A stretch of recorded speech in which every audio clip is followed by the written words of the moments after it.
Hey guys, in this video, I will show you how to fix Discord Mobile can't hear stream sound.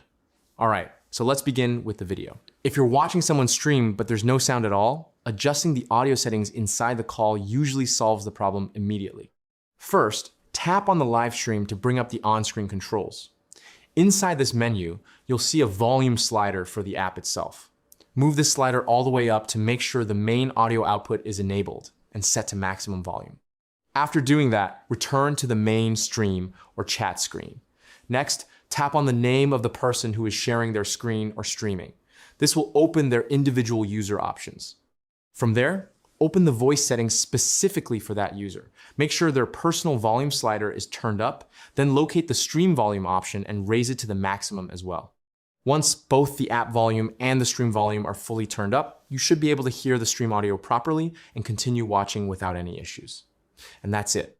So that's basically how you can fix Discord Mobile can't hear stream sound. So that's all for this video. See you in the next one. Thanks.